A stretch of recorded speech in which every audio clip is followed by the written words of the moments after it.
So in the first video, we put in that driveway. In the second video, we cleared all this land, graded it out. In the third video, we dug for this foundation right here. Well, we mostly hammered for it and partially dug for it. And now we're gonna be moving on to the septic system.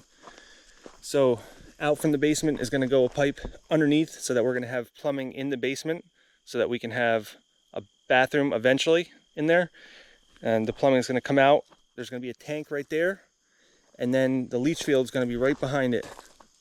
And the leach field is going to start right there where that flag is, and it's going to go over to where that flag is, which you probably can't see that, but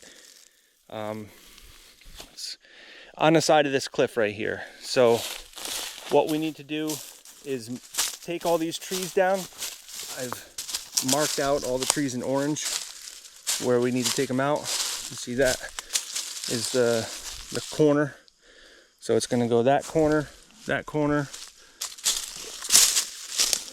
that corner, and that corner. So this leach field is going to be meant for a 3-bedroom house, even though the house is only going to be 2-bedroom. And the reason I'm doing that is so that if somebody wants to put an addition on, or if they want to finish the basement and add a 3rd bedroom in the basement, they can legally do that, because the septic system is sized according to how many bedrooms there is in the house. You can have 100 bathrooms and only 1 bedroom, and that means that you only need a septic system to handle 1 bedroom.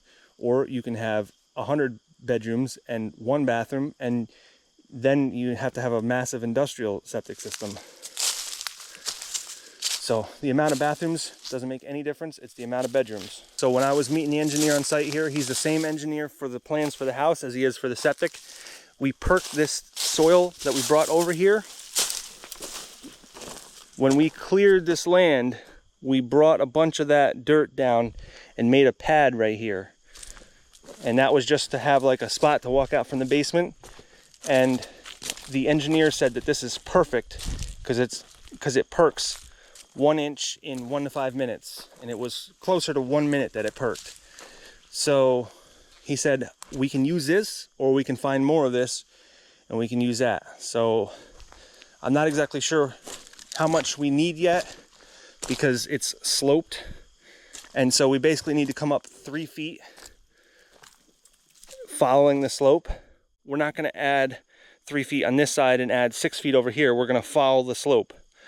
So I do have a pile there that we can use, and we might be able to scrimp and scrounge some from somewhere else, but I also think that we're going to be taking some from here. At least this pile right here, but probably most of what we put here down beyond further than this.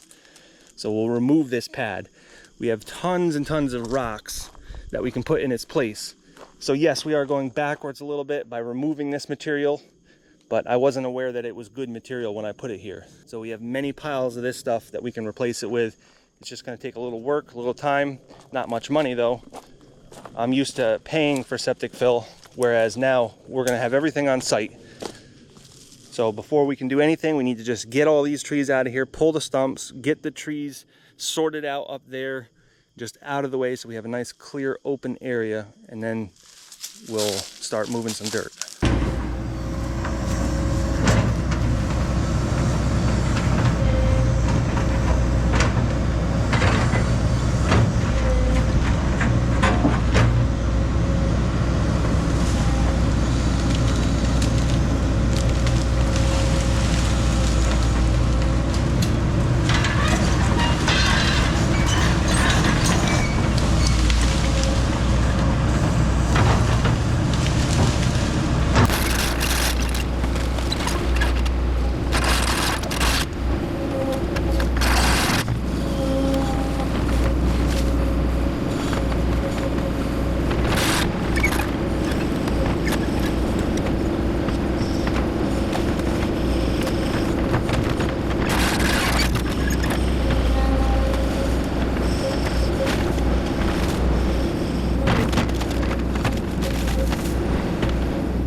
So we're just finishing up getting all this brush, trees, logs, stumps out of here.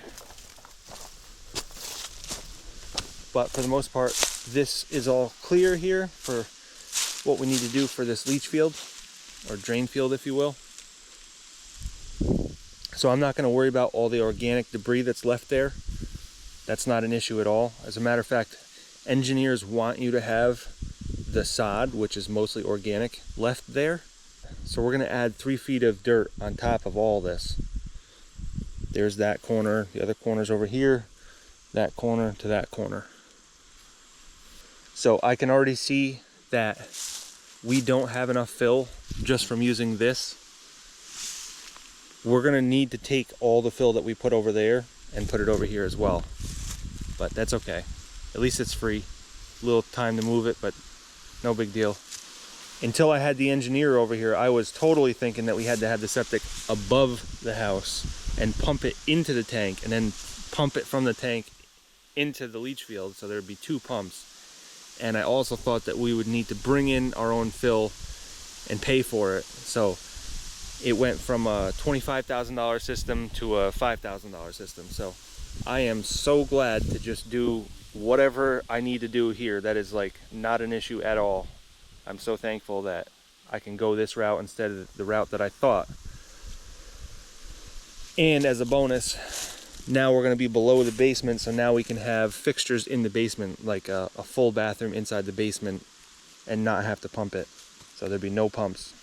So I think the plan of attack here is just get this stuff out of here, just so we can get through here. And then we're going to have a skid steer bringing all this down, and I'll sit over there with my excavator and just sort of shuffle that stuff over, maybe once, twice. And we'll just get this thing filled up. And what I was thinking is, because we want to follow the slope that's already here, we don't want to like laser level it out.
so it's been over a month since we've been here. I think at this point we got just about enough fill there for the septic, but we need to fill this hole right here.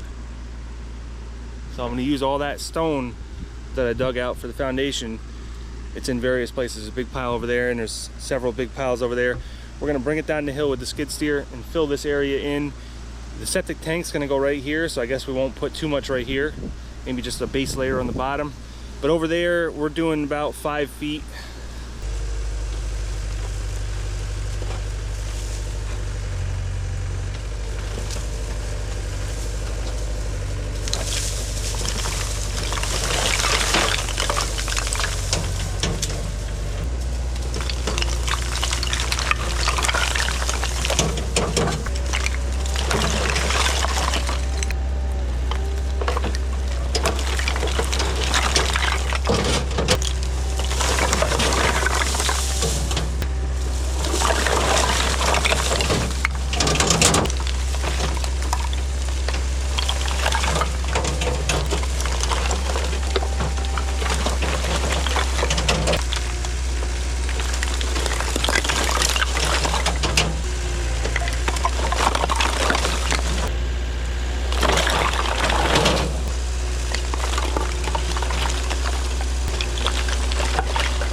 so we tried to fluff up the bottom of the trench the best we could.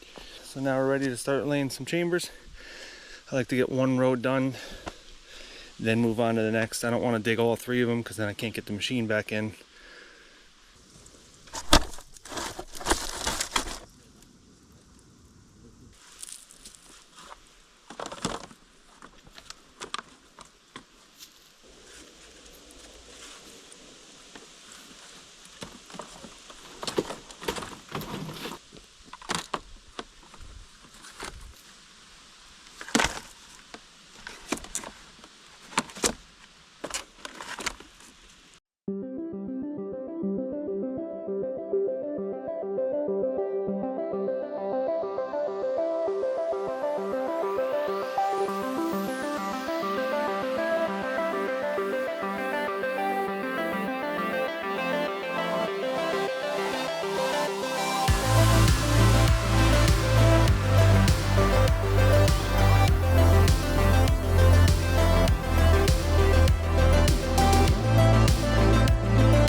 All right, so each one is about a foot lower than the other.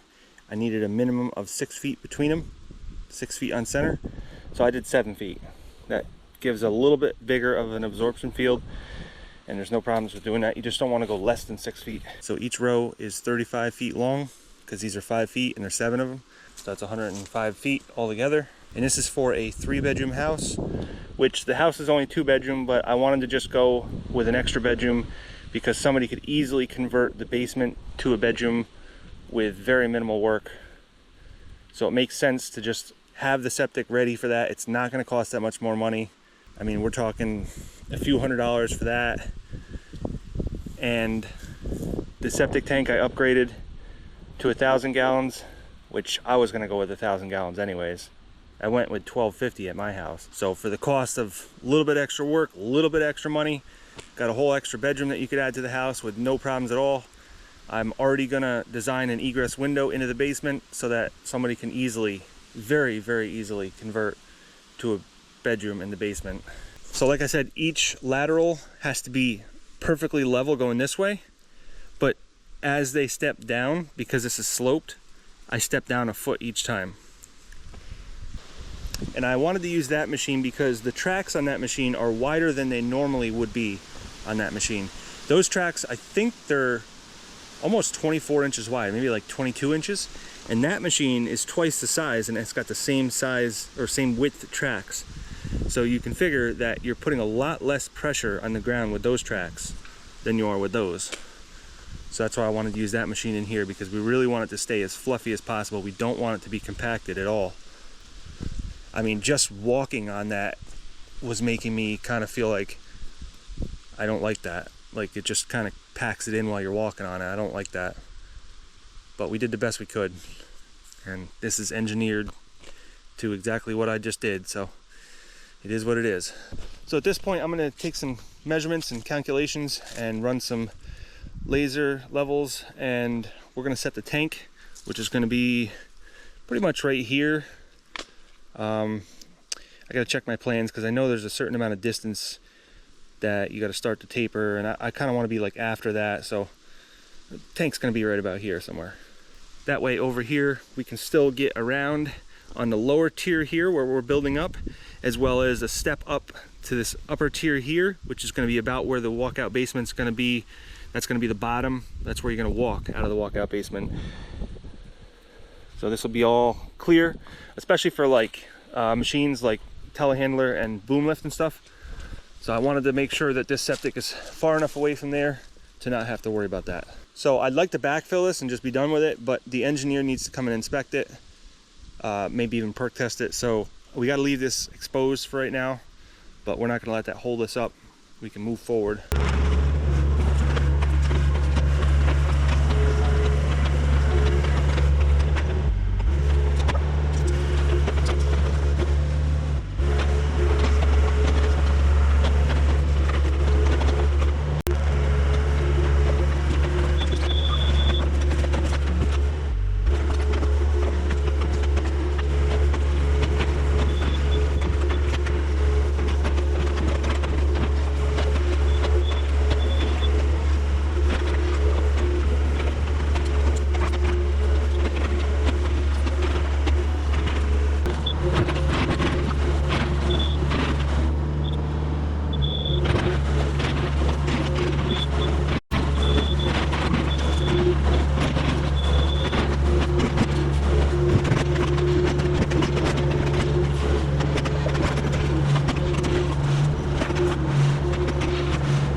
Okay, so from the D box to there, I got a 1/4 inch per foot, and I like the 45s like this. It's not totally necessary because it's just liquids, but it's good practice. I set this up in a way where this one goes straight to there, and then we'll have another 45 going over there, so it should look pretty symmetrical, although that doesn't matter. Also, since this is just liquid, it doesn't matter if you're more than a 1/4 inch per foot. You can be whatever you want. You could pretty much be at a 45-degree angle if you want it to be. It's only when you involve solids that you can't go more than 1/4 inch per foot, or you shouldn't go more than a 1/4 inch per foot. And the reason is because the liquids will start jumping over the solids and not pushing the solids down. The solids rely on the liquids to move them. So, but in this case, it doesn't matter because this is just liquids coming out of here. So obviously, if that one's higher than that one by 2 feet or whatever, there's going to be a pitch difference in it. There's going to be a lot more pitch on this. But like I said, that doesn't matter at all. So what I also did here, and this is good practice too, I put this driveway fabric underneath of everything right here, simply because this number 2 stone can sink down into the mud as things settle. The spaces in between all the number 2 stones can allow for the mud to kind of seep up through, which means it sinks down more. And I also compacted underneath of here the best I could and I tried to use rocks anyways underneath, and then I put the geofabric down, and then I put the number 2 stone down. And the number 2 stone doesn't need to be tamped or compacted. That is pretty much an engineered fill. You just drop it in place and it's pretty much good to go. So that's what I'm doing. You do end up using a little bit more materials because this number 2 stone is kind of expensive, but I think it's worth it because otherwise you end up with things sinking down, and you especially don't want the D box to be sinking down because then there won't be any pitch going over to here. These are little knockouts which have different size holes that you can cut out. So all you really got to do is just kind of, we're going to use the 4-inch slot, and that's 4-inch SDR, which is a little bit different than 4-inch PVC. So all you do is really just get it started on that line, and then just sort of push it, and it peels back the punched line. And now it's got like a nice little gasket in there. And I like to put a little bit of, you can use anything, but soap or a little bit of grease from one of your machines or something, just something to help push it in there. And this is how thick the tank is. That's a hole that I cut out of the tank. So there's 2 layers, and that's about a 1/2 inch thick. Very, very strong plastic.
So this is a Roth multi-tank, I think they call it.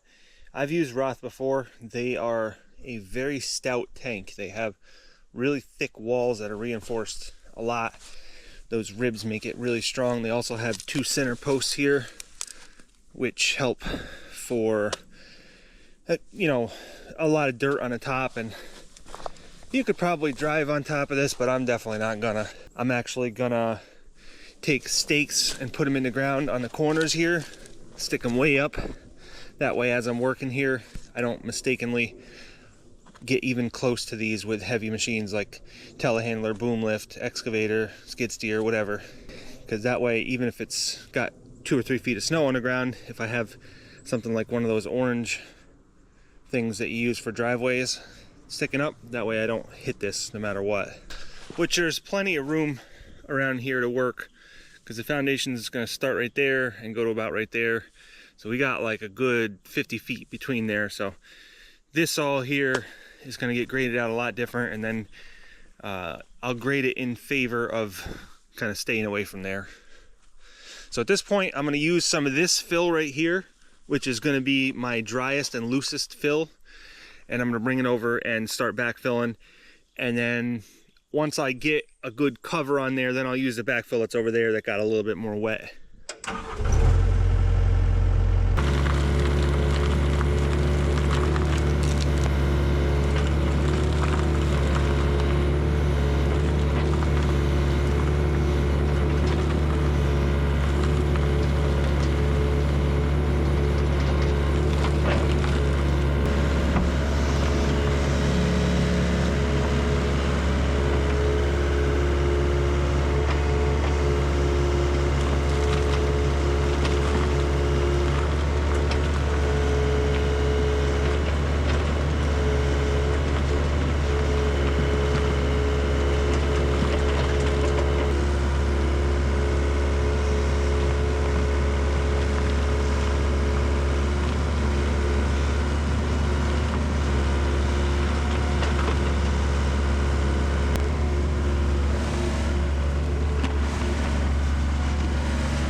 Alright, so I got everything backfilled the other day, ran out of daylight.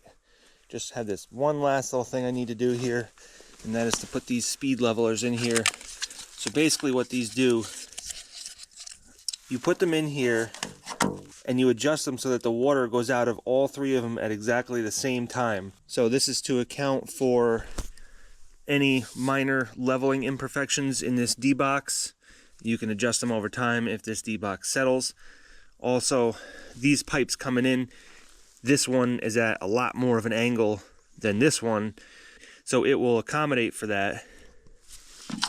And these holes on here are like offset, so if you put them, you want them on the bottom mostly, but if you need to adjust it, you can adjust it like that and go up or down or whatever. And basically what you do is you just put these on here, put some water in here, and then look for the water to just start flowing out of here on all three of them, or 6 of them, or whatever you have.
So that should be perfect. Let's put one more scoop in there.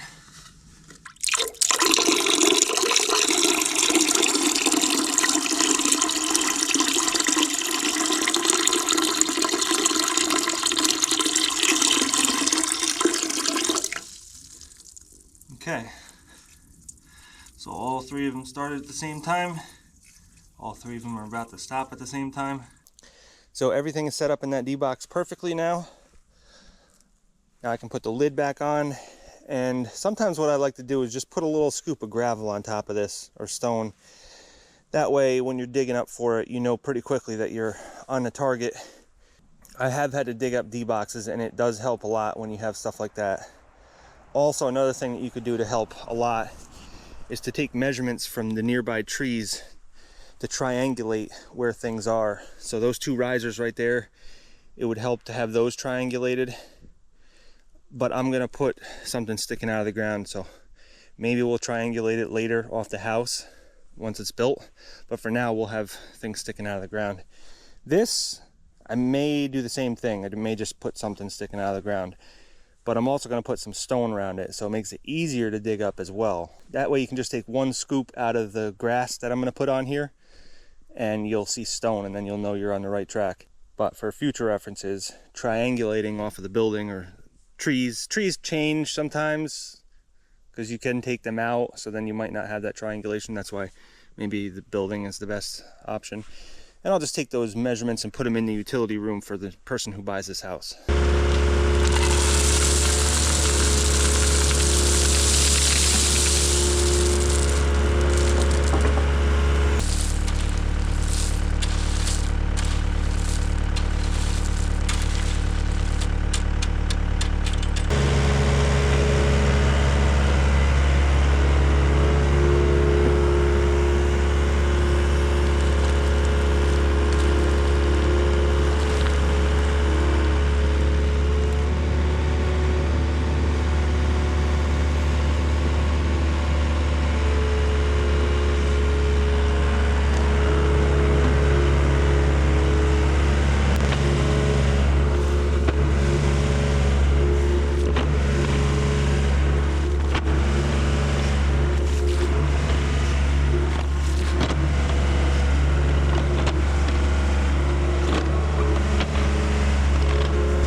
All right, so now what you are looking at is a giant hole right here.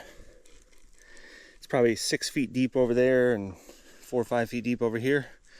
So that's where we're gonna put all this lovely shale that we have here. So we're gonna fill all that in so that this whole bottom area here is all level. That way it'll make it easy for us to bring the telehandler and the boom lift around, because the house is gonna be way up there. You know, you got the full height of the basement right there, plus 2 floors, plus the roof. So it's gonna be way up there. So I need to be able to get as close as I can with the boom lift. Not so much the boom lift, but I guess the telehandler, because the boom lift is 70 feet. The telehandler is only 36 feet. So I was gonna hook the pipe up here before I put the foundation in, but I don't think I'm gonna do that anymore. I think I'm just gonna plan it so that the pipe comes out of the foundation, underneath the foundation, because I want plumbing in the basement. Stubs out there, protect it. And then over here, you can see I didn't put a pipe going to the foundation. I need to be able to fill this area, first of all. And second of all, I'm gonna have a lot of traffic through here. So I think this is gonna be one of those things where once everything is pretty much finished back here and the house is mostly finished, then I'll put that line in. That way I just don't have to deal with it in the meantime. In the meantime, I can do whatever I need to do here and not worry about it. And even though I might have to dig it later, it's no big deal. It'll take 10 minutes. And so I know where the inlet is, so I'll just make sure that that pipe faces directly towards here. Because between filling that in, grading this out, and then running boom lifts and telehandlers over this area, I think it's just a better idea not to put that in for right now. So finalizing that and putting that in is no big deal later on. Also, I need to finalize this whole area too. Obviously, this doesn't look great here. It really should get topsoil. I don't think it's totally required, but you do need to grow some grass here. That is required. I mean, I don't know how much it's really enforced, but it'll grow grass.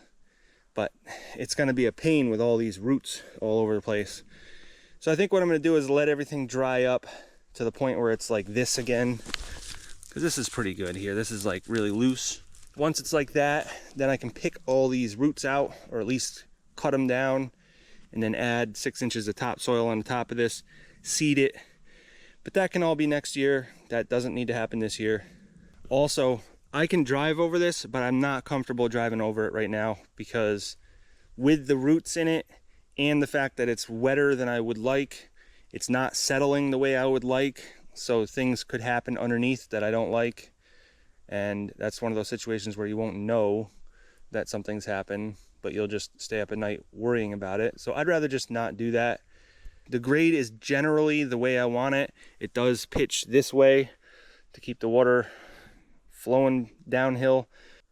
Over the wintertime and in the spring, as things settle here, there'll be little dips and divots and stuff, and then we'll fill that all in with topsoil, grade it out, and then I'll feel comfortable bringing the skid steer on it. But it does say in the plans that if I want to drive on this with a machine, it needs to be a track machine, obviously, and then I need to drive this way, so perpendicular with the way the runs are going. You don't want to go with the runs. So this septic system is just about as easy as it gets. The soil could have been a little bit better, especially with the roots and stuff and the rocks. So there's definitely some areas in this country that have it way better as far as that. But as far as the overall system, this is just about as simple as it gets. Anybody could do this. You could even rent machines to do it. It would only cost you a few $1,000s.